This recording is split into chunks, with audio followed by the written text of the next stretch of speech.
श्रीमद्वाग्भव कुटैक स्वरूप मुख पंकजा कंठाद कटी पर्यंत मध्यकूट स्वरूपिणी शक्ति कूटैकतापन्न कट्यधो भागधारिणी। अब माँ के मंत्रात्मक स्वरूप को प्रकट किया जा रहा है। माँ के एक मंत्र होता है जिसको वाग्भव मंत्र कहते हैं। वाग्भव जो है वो प्रणव मंत्र भी है, प्रणव बीज। शक्ति उपासना में हम लोग ओम का ज़्यादा उपयोग नहीं करते। ओम जो है वो पुरुष ब्रह्म का सूचक है और शक्ति की उपासना में ऐंग, ह्रीं, क्लीं इत्यादि, श्रीं इत्यादि जो हैं वो मंत्र, बीज मंत्र आपको सुनाई देंगे। जहाँ पर भी ई का साउंड लग जाता है कई बार, तो वो जो है वो शक्ति के सूचक बीज मंत्र है। तो इनका एक बीज मंत्र है, ये भी त्रिपुरा रहस्य जब आप पढ़ोगे तो उसमें कथा आती है सुमेधा ऋषि की। तो सुमेधा ऋषि को ये मंत्र मिला था, उसका बीज मंत्र हम लोग जो साधना, जो शक्ति की साधना का बीज मंत्र है एम, एम कहते हैं, कई लोग एंग भी कहते हैं। तो ये एक मंत्र है। और यहाँ पर कह रहे हैं कि माँ का जो स्वरूप है वो त्रिकूट, यानी कि तीन कूटों में, तीन भाग में। तो कोई भी आप माँ के मंत्र ले लो। एक बाला मंत्र है, ये पहला मंत्र तो जो वाग बीज मंत्र होता है, दूसरा उनका बाला मंत्र होता है। बाला मंत्र में भी तीन बीज होते हैं। फिर एक उनका पंचदशाक्षरी होता है, वो 15 अक्षरों का मंत्र होता है। ये जितने भी मंत्र होते हैं इनको 3 ग्रुप्स में डिवाइड किए जा सकते हैं। जो मैंने प्रणव लिया एंग, एंग में आएगा अ प्लस ई, ए हो जाता है, और उसके बाद वो एक बिंदु होता है वो। तो अ जो होता है ब्रह्म का सूचक होता है, ई जो होता है वो शक्ति का सूचक होता है, और बिंदु तो नाद का सूचक है, उनके मिलन का सूचक है, सृष्टि का सूचक है। तो उसमें ये 3 रूप जो हुए ये भी देवी ही है, वो प्रणव जो है। उसके बाद बाला मंत्र के 3 बीज मंत्र आते हैं, उसमें ये वाग बीज होता है, फिर काम बीज होता है, फिर उसमें शक्ति बीज होता है। ये तीनों बीज भी माँ के तीनों रूप को प्रकट करते हैं। पंचदशाक्षरी के भी 3 कूट होते हैं, 3 पहले के 5, फिर 5, फिर 5, ऐसे करके 15 अक्षर के होते हैं, 15। तो वो भी माँ के स्वरूप को प्रकट करते हैं।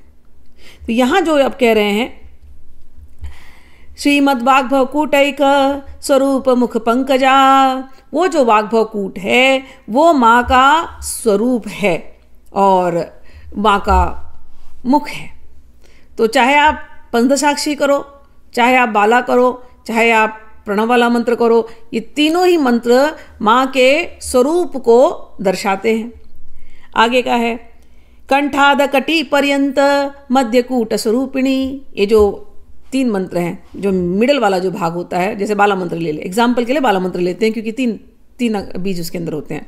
तो बाला मंत्र के अंदर जो बीच वाला जो बीज है काम बीज, कामराजकूट कहते हैं उसको, वो कामराजकूट है, वही कामदेव का भी बीज है, वही कृष्ण का भी बीज है। एनीवेज, तो वो जो कामदेव का जो बीज है वो जो है माँ के मध्य भाग का को दर्शाता है। तो माँ का स्वरूप मतलब माँ का मुख, पहला वाला बीज मंत्र, ठीक। दूसरा वाला बीज मंत्र माँ का मध्य भाग, और जो अंत वाला जो बीज मंत्र है, तीसरा वाला जो बीज मंत्र है, उसको हम शक्ति बीज कहते हैं, शक्ति कूट कहते हैं। वो शक्ति कूट जो है माँ का नीचे का भाग। तो जो बाला मंत्र लिया समझो हमने, तो बाला मंत्र का पहला बीजाक्षर ऊपर का भाग, ध्यान किया तो ऊपर का भाग याद आना चाहिए, माँ का स्वरूप याद आना चाहिए, मुख। दूसरा बीजाक्षर मध्य भाग, तीसरा बीजाक्षर कटी से नीचे का भाग। अब देखो तीनों बीजाक्षर जप किया, जब जप करने बैठो ना ऐसे जप करो, माँ का या तो स्वरूप प्रकट हो जाए तुम्हारी आंख के सामने, या तो तुम भाव में जाओ, पहले वाले श्लोकों में प्रकट कर लो, या तो अगर मंत्रात्मक करते हो तो मंत्र में ऐसा खो हर एक बीज से।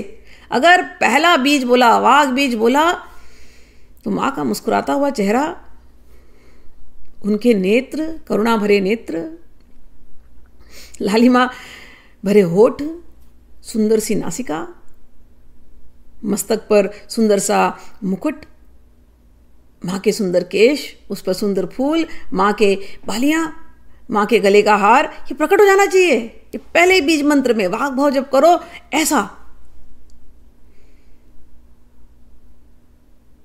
गिनती करने की भी जरूरत नहीं है। ध्यान अगर किसी का ऐसा लगने लगा, उसे गिनती तो होगी नहीं। खैर, ध्यान ऐसा ऐसा प्रैक्टिस करना। बीज का मंत्र ध्यान किया, कामकुट, तो मां का मध्य भाग आ ही जाना चाहिए ध्यान में। मां ने कैसी ब्लाउज पहनी है, मां ने कैसे माला पहने, मां का नाभि देश कैसा है, प्रकट हो जाना चाहिए। और अगर शक्ति वाला बीज मंत्र कहा, केवल मंत्र कहा, तो मां के कटी प्रदेश के नीचे का भाग प्रकट हो जाना चाहिए, उनके चरण प्रकट हो जाने चाहिए, उनके घुटने, जहां भी तुम्हारा ध्यान जाए, घुटने पर ध्यान जाए, उनके एड़ियों पर ध्यान जाए, उनके चरणों पर ध्यान जाए। चरणों में 10-10 उंगलियां हैं, सुंदर सुंदर, इतने कोमल, इतने शीतल, और लालिमा लिए हुए, आलता लगाए हुए, ऐसे सुंदर से चरण, 10 की 10 उंगलियां, उसमें से बड़ी सुंदर सी रेशमी प्रभा निकल रही है।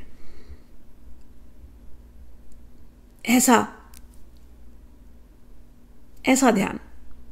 तो जब कोई मंत्र में ऐसा ध्यान करता है तो ये स्वरूप पूरा अपने आप प्रकट हो जाता है। तो ये तो मैंने केवल बाला मंत्र लिया, इसी प्रकार से इन्हीं बाला मंत्र से ही जाकर के पंचदशाक्षरी बनाया है। तो पंचदशाक्षरी में भी यही माँ का स्वरूप प्रकट होता है, निराकार से लेकर के साकार स्वरूप ये प्रकट हो जाता है। तो कई बार शुरू में प्रैक्टिस करने नहीं होता, तो आप ऐसे ही मंत्र करते रहते हो, पंचदशाक्षरी कर रहे हो, लेकिन पंचदशाक्षरी कर रहे हो, कोई बात नहीं, करो, मुंह से चलता रहे, लेकिन ध्यान में आपका ध्यान इतना तटस्थ हो, इतनी तन्मयता हो कि माँ का स्वरूप, नख शिक स्वरूप, जितनी देर आप बैठे हैं, माँ का वो स्वरूप आपके साथ होना चाहिए। कई बार तो ऐसा होगा कि आप अपने आप को भूल जाओगे, केवल माँ ही माँ रह जाएंगी। ऐसा ध्यान तन्मयता ऐसी होनी चाहिए, तो मंत्र से वो स्वरूप प्रकट हो जाता है।